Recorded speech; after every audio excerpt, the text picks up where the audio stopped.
Muchas son las regiones que sugieren a los que las atraviesan extrañas impresiones. Los paisajes extraordinarios de la región del Verdón en Francia son visitados cada año por miles de personas mientras esconden una historia fabulosa donde la leyenda a veces roza la realidad. El gran secreto de los templarios.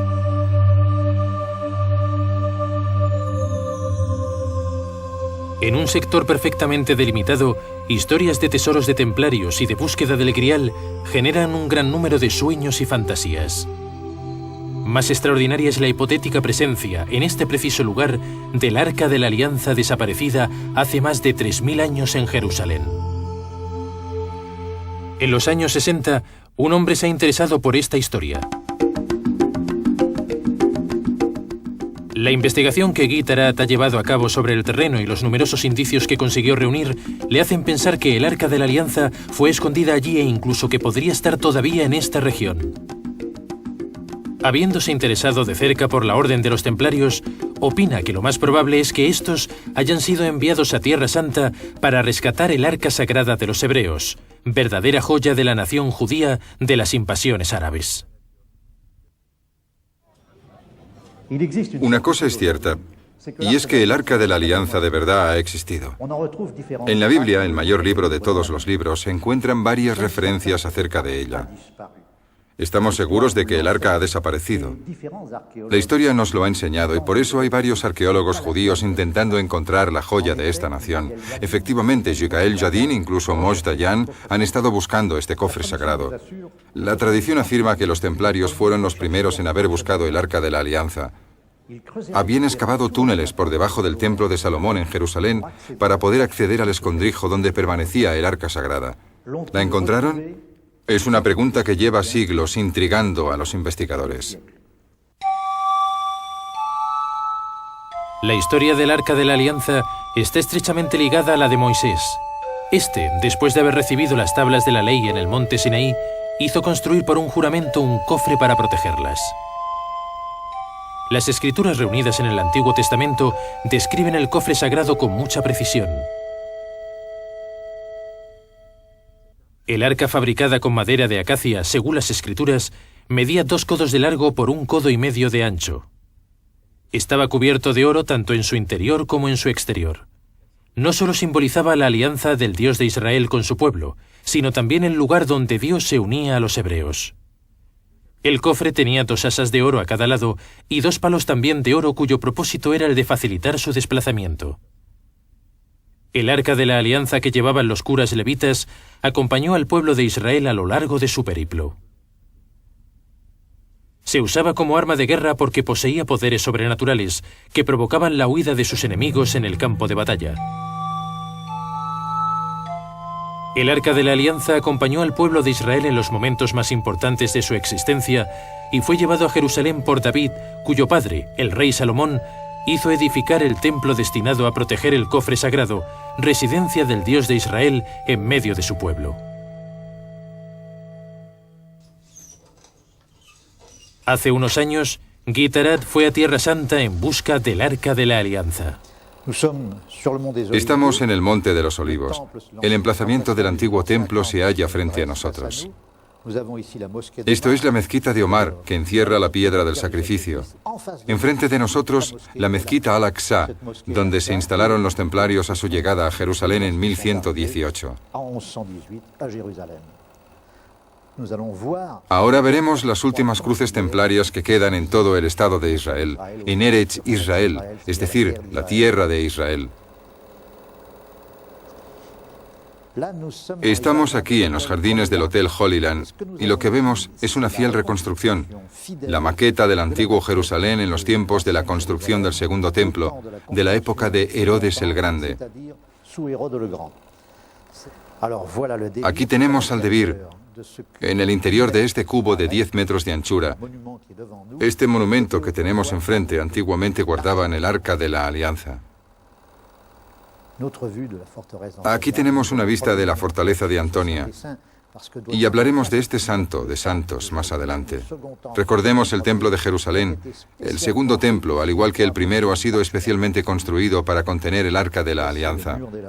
Este es el muro de las Lamentaciones, es decir, el muro oeste que soportaba el templo de Jerusalén. Delante de nosotros el Arca de Wilson, en la parte izquierda de la pantalla. Esto es Hebrón. Aquí se halla la tumba de los patriarcas. La reja que vemos al borde del muro de la tumba de los patriarcas es el lugar preciso donde Moshe Dayan estuvo buscando el Arca de la Alianza. Estamos llegando a Masada, y todo se ha dicho, es un sitio privilegiado para nuestros amigos judíos. En efecto, aquí es donde finalizó la gran resistencia de este pueblo frente al invasor romano. Aquí mismo, en las ruinas de esta sinagoga, el arqueólogo israelí Yigael Yadin vino con un equipo de jóvenes americanos para llevar a cabo unas excavaciones que duraron 2 años con el fin de encontrar el Arca de la Alianza, porque pensaban que ésta estaba enterrada aquí. En 1118, los caballeros se instalan en Jerusalén, como nos lo explica la historia oficial, con la misión de defender los caminos de la Tierra Santa y principalmente el camino de Adlit, que permite la comunicación por tierra entre San Juan de Arco y Jerusalén. Una versión más discreta, por no decir secreta, afirma que los templarios fueron enviados en misión por los rabinos de Champagne para ocupar una plaza en particular del antiguo templo de Salomón, instalarse allí, se quedarán 9 años, y excavar en las ruinas de este antiguo templo para encontrar el Arca de la Alianza, que os recuerdo contiene las tablas de la ley, la varilla de Aarón y el vaso en el que los judíos habían dejado el maná del desierto. Durante 9 años los templarios se establecieron cerca de la mezquita Al-Aqsa, que bautizaron Templum Solomonis, el templo de Salomón, mientras los cruzados ocupaban el emplazamiento de la roca del sacrificio que llamaron Templum Dominis, el templo de Dios. Aquellos templarios pasaron por los establos de Salomón, cavando zanjas por debajo de la antigua construcción, por lo que sabemos el templo era una maravilla arquitectónica, y van a buscar la joya de la nación judía que dicen está escondida debajo del templo. La fantástica aventura de los templarios empieza al mismo tiempo que la de las cruzadas. Cuando en 1095 el Papa Urbano II predica por la defensa de los lugares sagrados amenazados por las invasiones árabes, los grandes señores de entonces y sus caballeros parten a la reconquista de las tierras cristianas orientales. Jerusalén está amenazada y con ella toda la historia cristiana corre peligro. El Santo Sepulcro, los caminos del Calvario y de la Pasión de Cristo corren el riesgo de ser apropiados por los caballeros árabes. Desde su castillo de los Ardennes, Godofredo de Bouillon, respondiendo al llamamiento del Papa, toma las armas para ser uno de los primeros en entrar en Jerusalén.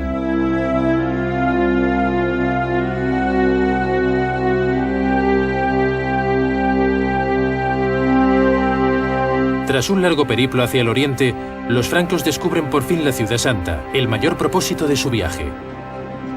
Pero la toma de Jerusalén es larga y sangrienta. Los ejércitos francos, llevados por su fe cristiana, se enfrentan durante varias semanas a los soldados musulmanes.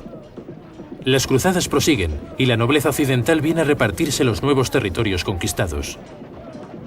Las batallas siguen una tras otra alternando gloriosas victorias y sangrientas derrotas. En aquella época, una serie de órdenes monásticas un tanto especiales empiezan a aparecer. Los hospitalarios son monjes jinetes que se dedican a curar y reconfortar a los enfermos y a los peregrinos. Y los templarios, monjes soldados, los escoltan y se unen al combate contra los sarracenos.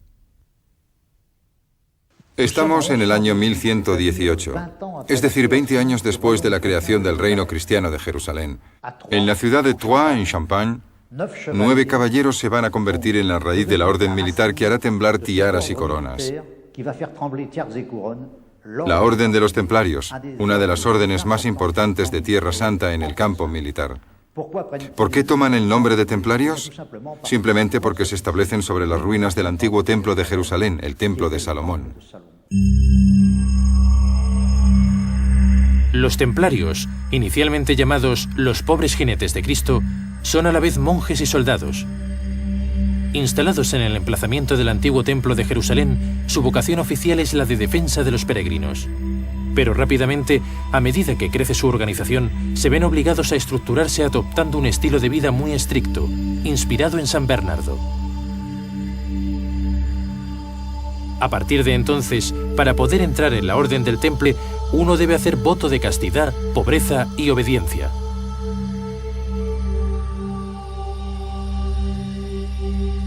La nueva vocación traspasa los límites de su vocación inicial. Las donaciones abundan viniendo de toda Europa y se forma una organización rica y poderosa con unas sólidas bases.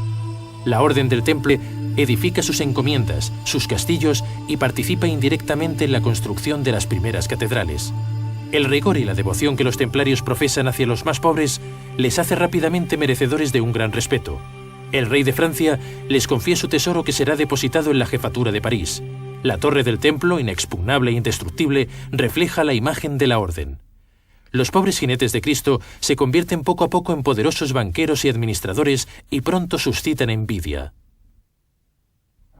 El rey de Francia, Felipe el Hermoso, codicia en secreto la riqueza de los templarios. Con la ayuda de su consejero, Guillermo de Nogaret, y más tarde la de Bertrand de Got, papa bajo el apodo de Clemente V, el rey logra obtener la supresión de la Orden del Temple después de haber formado un simulacro de juicio. El día 13 de octubre de 1307, al amanecer, todos los templarios de Francia son detenidos y encarcelados. Muchos de ellos serán empujados a la hoguera al haber confesado bajo tortura. Jacques de Molay, el último gran maestro de la orden, será quemado vivo el 11 de marzo de 1314 en París.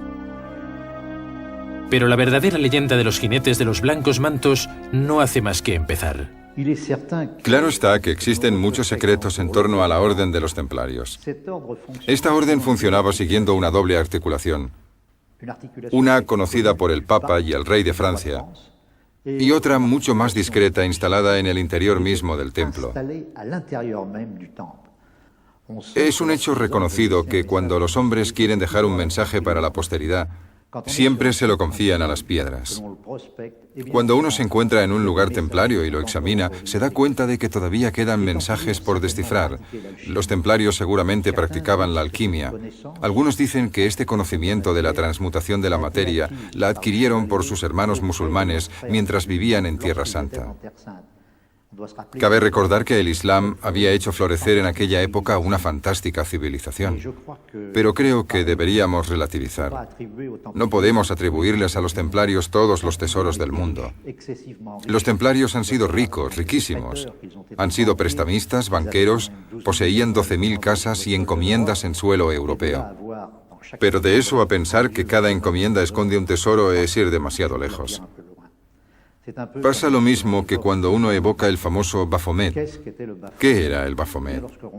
Si prestamos atención a los textos relativos a la Orden del Templo, donde leemos los interrogatorios hechos a los templarios bajo tortura, vemos que algunos hacen referencia a una cabeza.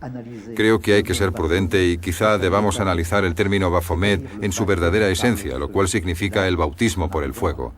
Y esto nos dirige hacia el Pentecostés de los católicos, cuando las lenguas de fuego bajan sobre los discípulos y les proporcionan el conocimiento de las lenguas y la sabiduría.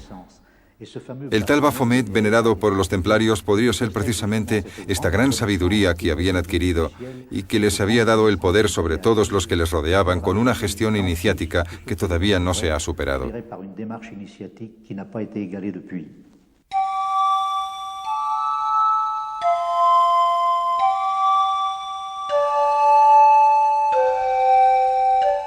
Si analizamos la tesis según la cual los templarios albergaban en el seno de su misma orden una sociedad secreta, no es de extrañar si encontramos algunos rastros de sus conocimientos secretos en las antiguas piedras. Cerca de la frontera italiana, el pueblecito de Utel, situado a unos 800 metros por encima del nivel del mar, parece confirmar de forma sorprendente esta teoría. Verdaderos libros de piedra, las casas de Utel nos permiten entrever parte de sus conocimientos.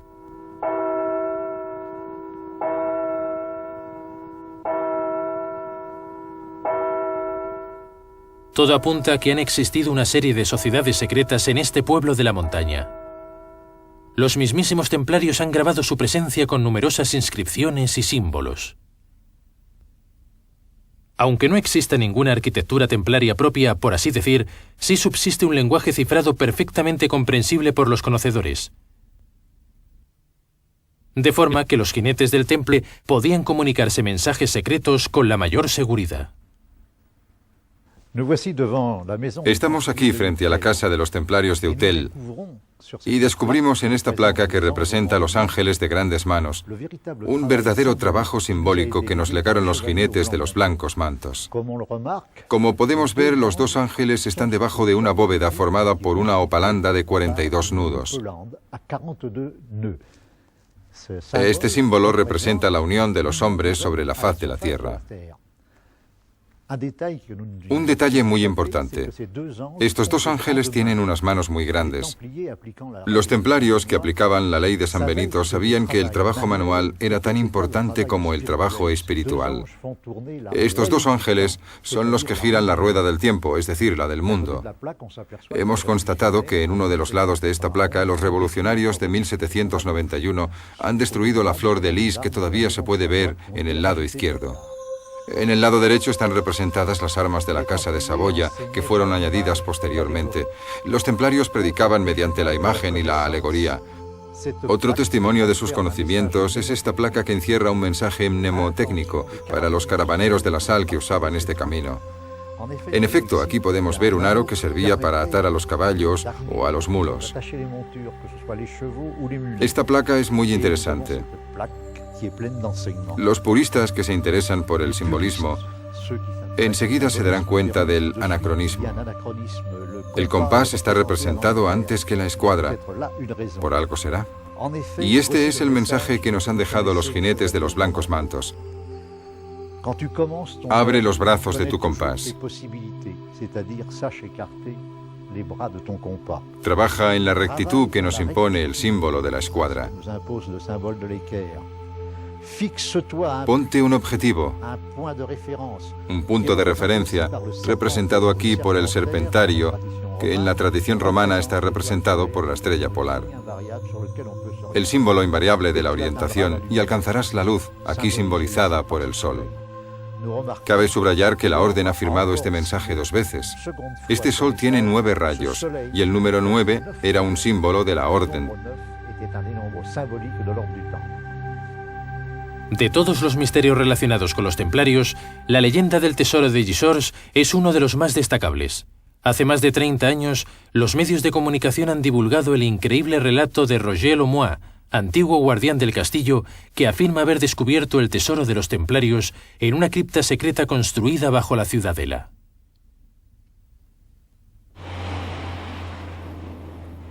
En Rennes-le-Château, al sur de Francia, otra leyenda, más extraordinaria todavía, continúa haciendo soñar a los cazatesoros.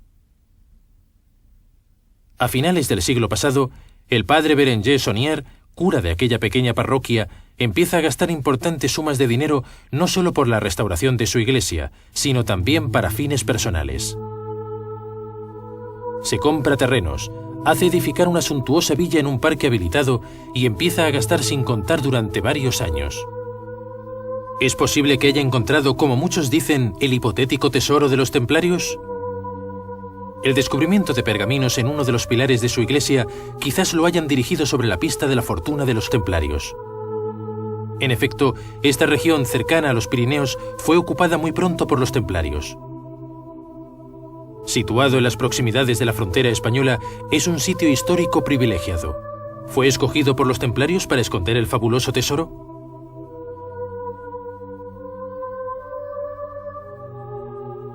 Otra coincidencia destacable es la presencia a escasos kilómetros de Rennes-le-Château de la casa natal de Nostradamus, en la que un arca de la Alianza parece haber sido grabada. Otra vez, la presencia de numerosos símbolos parece indicarnos una nueva pista a seguir. Existe una historia de tesoros más extraordinaria, pero menos conocida, la historia de Valcros. Estamos en el Haut Bar, en plena zona templaria, y aquí vamos a encontrar rasgos del Arca de la Alianza que nos conducen hasta un personaje extraordinario, Georges Marcola. En 1918, en Polonia, un joven llamado Georges Marcola descubre por casualidad en la biblioteca de su abuelo un trozo de papel que comporta un extraño mensaje. En las construcciones subterráneas del viejo castillo de Val-de-Croix se halla el tesoro de la Orden de los Templarios. Ve y búscalo. El santo y la verdad te indicarán el camino.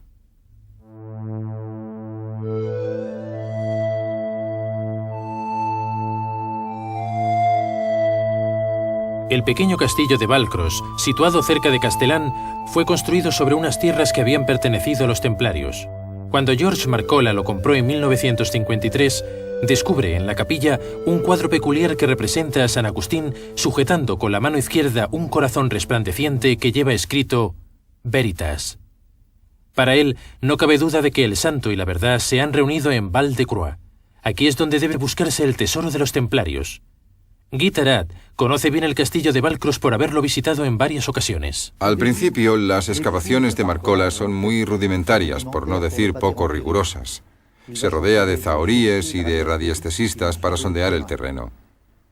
Después de numerosas búsquedas en vano, Marcola se desespera. Unos años más tarde, en 1960, conoce al ingeniero Alfred Baysen, quien le propone poner a su disposición los medios apropiados para hacer investigaciones mucho más pragmáticas en el terreno. Alfred Baysen propone entonces hacer analizar el cuadro por un laboratorio especializado. Las conclusiones que sacan los expertos son sorprendentes. Tras varios test de rayos X, el cuadro deja entrever decenas de criptógramas. En realidad, según Baysen, este cuadro representaba una carta de la región del Verdón y la mención de numerosos lugares. En el libro que escribió para contar sus años de investigación, Baysen bautiza esta región con el nombre de la Isla de los Vigilantes. Parece que Baysen ha destacado que, elevándose en el espacio, se podía distinguir desde el aire la posición sobre la Tierra de un zodíaco gigante trazado por unas civilizaciones antiguas. Hay gente que lo ha averiguado recopilando mapas, aventurándose sobre el terreno, etc. Pero no logramos encontrar el rastro del famoso zodíaco, aunque es un descubrimiento acreditado por varios esotéricos. Paul Amorós conoce esta región mejor que nadie. Se instaló hace 15 años cerca del castillo de Valcros y se pasa el tiempo dando largos paseos por la montaña y trabajando de molinero y de panadero. El molino de Soleis, donde él vive, es el último molino de harina activo en el sur de Francia.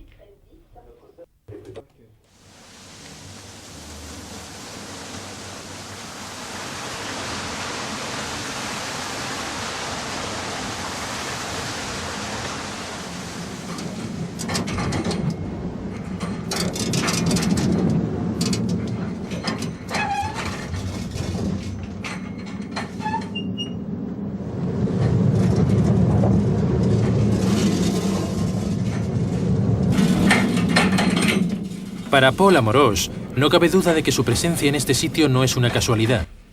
Él también desea aportar respuestas a los misterios que rodean su región. Sin embargo, no comparte por completo la tesis de Alfred Baysen, aunque esté convencido de que algunos lugares presentan unas características muy especiales. Al parecer hay un corazón encuadrado por unas vías de entrada, y los que saben leer los textos o los que saben orientarse en el terreno pueden descifrar algunas codificaciones. Baysen es uno de ellos. Ha sentido las vibraciones, ha intentado traducirlas, transmitirlas a los demás para entrar en el seno del corazón. Su famoso tesoro. Es cierto que sobre el terreno, algunas rocas tienen formas enigmáticas y de momento no tenemos respuestas.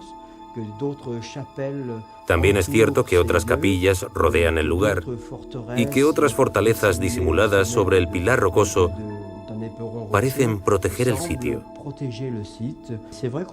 Es cierto que aquí tenemos un lugar llamado Los Vigilantes, y al acercarse a él, el que preste atención puede descubrir rocas en la montaña.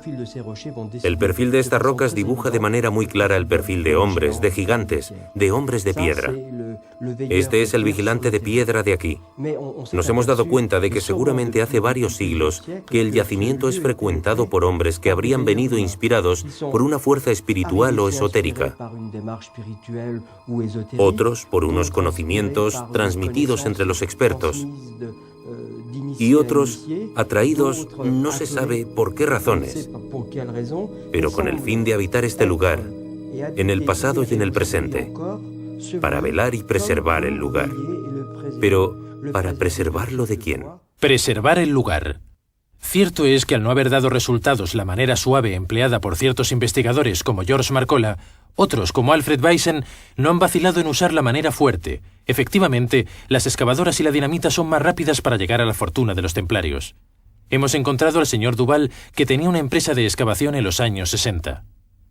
Él fue el primero en haber sido solicitado por Weissen para efectuar las excavaciones alrededor del castillo de Valcros.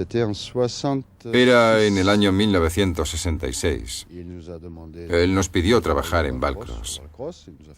Nos hizo firmar una carta y nos prohibió hablar de lo que hacíamos para intentar descubrir el tesoro de los templarios, o bien archivos de antaño.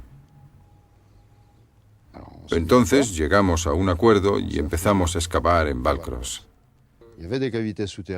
Según los sondeos, habían cavidades subterráneas. ¿Cuevas, tal vez? Me extrañó porque es muy raro descender a 18 metros bajo tierra sin encontrar el menor rastro de rocas. Como terraplenador no lo veo normal. Él sabía lo que buscaba, y en aquella época recuerdo que mientras cavábamos esta gran zanja, había un avión que volaba por encima de nosotros. Era un avión del ejército. Malraux, el ministro de Cultura por entonces, había mandado una carta a Weissen diciéndole que en caso de que se encontraran archivos, habría que detener las excavaciones y llamarle.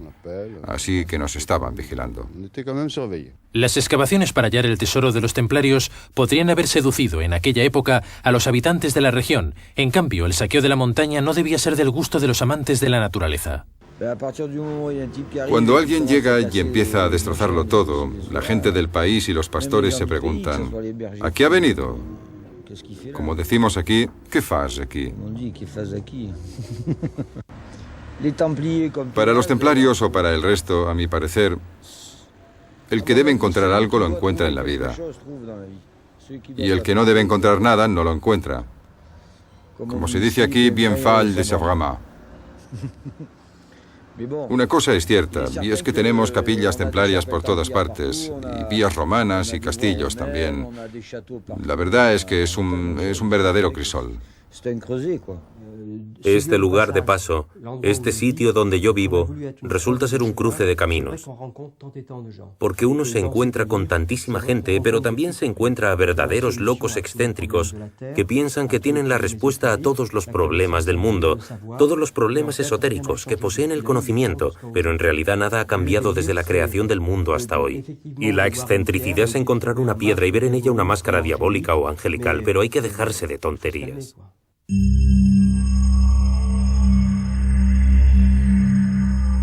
Desde que se instaló en esta región, Paul Amorós ha aprendido a conocer y a respetar la montaña. Si ha decidido traernos aquí, es para que podamos medir hasta qué punto esta historia ha hecho y sigue haciendo soñar a más de un cazatesoros. Este sitio es el resultado del trabajo efectuado por varios investigadores y me impresiona mucho lo que han hecho. Es desmesurado excavar hasta 8 metros de profundidad. ¿Y por qué han hecho este sondeo? Algunos investigadores dicen que debe haber una cavidad subterránea por debajo de este yacimiento llamado la Bastille Blanche, y para mí no es más que un simple aprisco en ruinas. Pues algunos investigadores, por no nombrar a Weissen, pensaban que se trataba de la Tanor, el laboratorio del famoso maestro iluminado de Aviñón, Dom Pernetti. Y ha pensado, si el alquimista ha escondido algo, solo ha podido hacerlo en los subterráneos secretos de la Bastille Blanche. Por eso yo empleo la palabra sondeo, porque el término excavación es un poco excesivo teniendo en cuenta que una excavación arqueológica debe hacerse siguiendo unas reglas y esto se parece más a un saqueo. Yo, y solo hablo en primera persona, querría decir, miren, esto es lo que no se debe hacer. Si la erudición, los conocimientos intelectuales y esotéricos nos llevan a esto, ya no puedo creer en ellos. Por otro lado, también hay una zanja. El sondeo se ha hecho en dos partes. Un eje norte-sur y otro este-oeste. El investigador estaba seguro, mientras rebajaba la tierra, de que encontraría la famosa entrada, pero no fue así. Una entrada significa tener unas llaves y el cerrajero no debía ser tan bueno.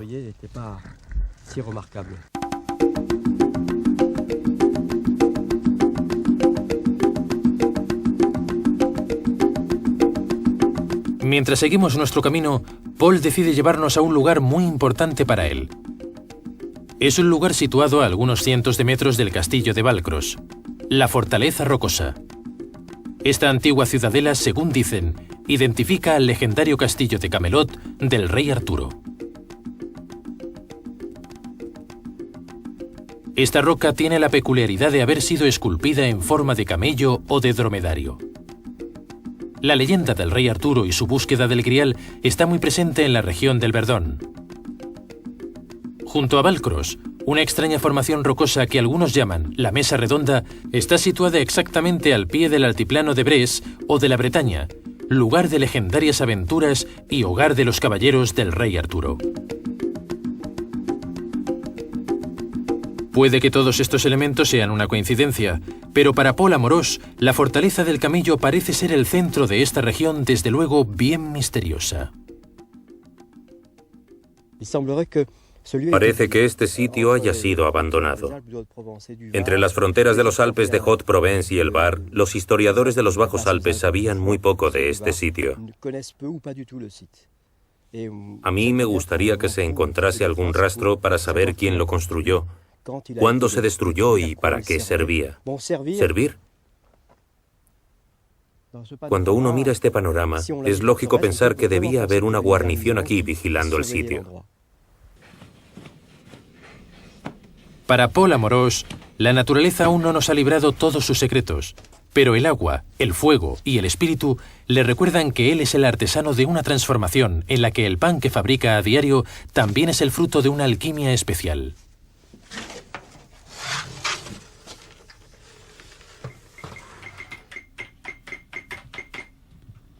A unos 100 kilómetros de aquí, Guy Tarat se ha interesado por los misterios de Balcros y en particular al cuadro de San Agustín que encontró en la capilla del castillo. Entre las muchas inscripciones o criptogramas que revela el cuadro, la frase que más le ha llamado la atención es la escrita sobre la aureola del santo, de Arca Opus Aaron Arcanae, es decir, los arcanos del arca de Aarón. ¿Se trata tal vez del arca de Aarón, hermano de Moisés, es decir, el arca de la alianza? Es muy probable. Las indicaciones que hemos encontrado en el cuadro de San Agustín evocan el arca de la alianza.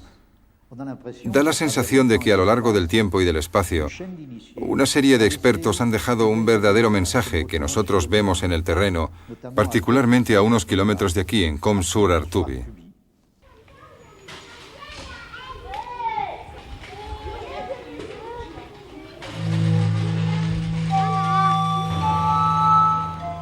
A 20 kilómetros de la entrada del desfiladero del Verdón, Comps-sur-Artuby es una atractiva aldea de Haut-Var. Lugar de paso obligado para los turistas, este pueblo ha sabido conservar cierto cachet y autenticidad.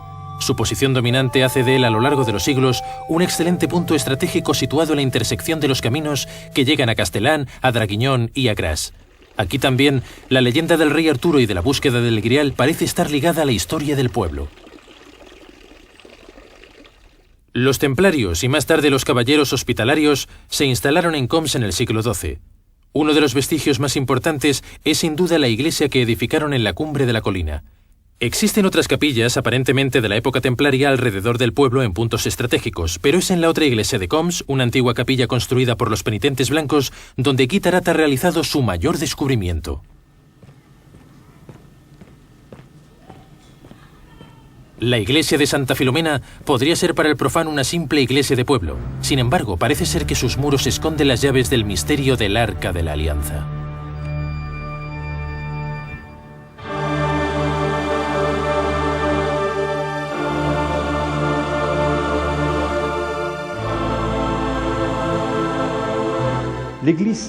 Santa Filomena es una antigua capilla de penitentes. Desde las tinieblas hasta la luz podemos percibir que cada detalle tiene su importancia.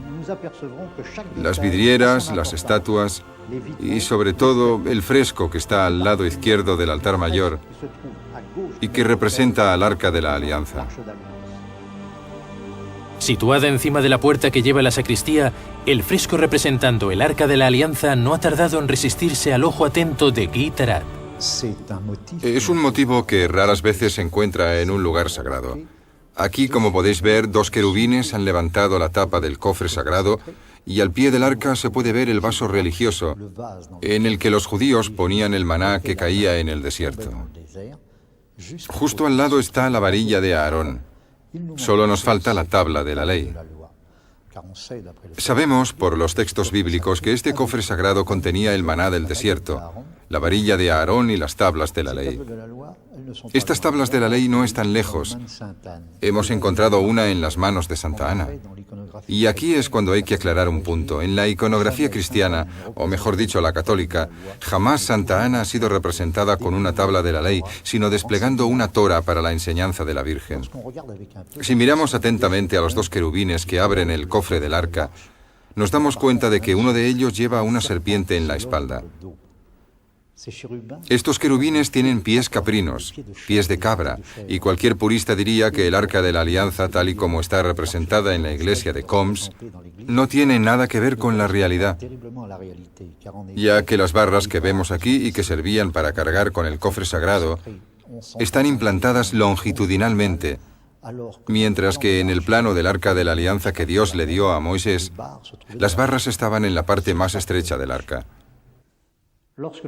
Antes, en la iglesia de Santa Filomena, no he hablado de una particularidad que había y que es el detalle de una vidriera que se encuentra encima de la estatua de Santa Ana. Esta vidriera representa un arca, el arca del puente, o bien fonéticamente, el Arca de la Alianza. Este símbolo quizás signifique el paso de la tradición de un punto a otro, el paso del Arca Santa desde la tierra de Israel hasta el suelo francés. La alusión al Arca de la Alianza en un cuadro cifrado, la presencia de los templarios en Combs, la representación de este mismo arca en la iglesia de Santa Filomena, las tablas de la ley que sustituyen a la Torá de Santa Ana, todo nos lleva a creer que nos estamos acercando a la verdad. ¿Por qué tantos indicios en un mismo lugar? ¿Serán simples coincidencias? ¿Podría esconderse en esta región el Arca de la Alianza cuyo rastro hemos perdido hace mucho tiempo? Sin embargo, las pistas que hemos seguido no nos permiten localizarla. No obstante, Guy Tarat ha encontrado durante sus investigaciones un elemento nuevo y determinante en la cruzada que anda años llevando. A ejemplo del cuadro de San Agustín, la iglesia de Santa Filomena ha sido codificada. Dentro de este lugar sagrado, cada detalle tiene su importancia. Cada vidriera, cada estatua nos lleva a un punto muy particular de la zona. La vidriera sagrada de San Andrés nos lleva a la capilla de San Andrés, edificada en la cima de la colina de Combs. La vidriera de San Juan nos conduce a la capilla de San Juan, edificada justo al lado. Todos estos nombres, colocados sobre un mapa y luego sobre el terreno, resultan formar una figura cuando ligamos los puntos entre sí. Y esta figura es la proyección de la osa mayor sobre el suelo. Cuando uno sigue el recorrido que nos han señalado, llegamos a un punto especial donde nos dan un nombre en hebreo. Y este nombre es Aarón. A-R-O-N. En hebreo, Aarón significa el cofre sagrado, el Arca de la Alianza. Situado en las proximidades de Combs, ¿Aarón podría ponernos sobre una auténtica pista sobre el Arca de la Alianza?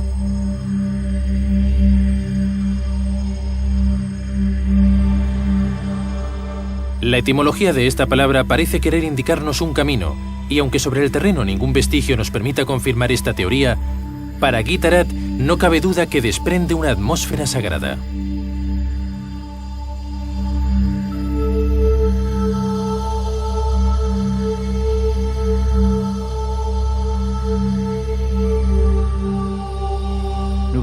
Acabamos de emprender un verdadero camino iniciático. Una cuestión se impone. ¿Habrá pasado por aquí el Arca de la Alianza? ¿Se esconderá en esta región? No estamos seguros. Lo que sí sabemos es que estamos en una región verdaderamente sagrada. Es una región de una belleza sobrenatural, puede que la más bella de Francia. En el molino de Soleis, los gestos rituales de Paul Amorós también tienen algo de sagrado. Para él, esta región es un lugar cargado de energía, de emociones y de sensaciones. Este lugar, el corazón del Verdón, es un sitio donde uno debe pasar para regenerarse. Querría decir que el simple paseante, por fuerza, siente algo aquí. La única riqueza es esta. Es mi opinión, mi última convicción. No hay nada más por encontrar. Y extraer esta riqueza, ya que me la ofrecen, es mi manera de enriquecerme. Al final de este camino, si tengo suerte o con la ayuda de mis amigos, seguro que podremos elevarnos. Elevarse es un término un poco grotesco. Para mí, significa hacerse un hombre.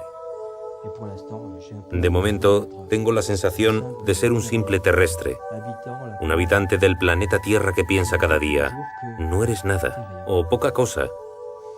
Mientras a veces, cuando me pongo un poco egocéntrico, me da la sensación de ser, junto con todos los demás hombres, el maestro del universo y no un simple terrestre.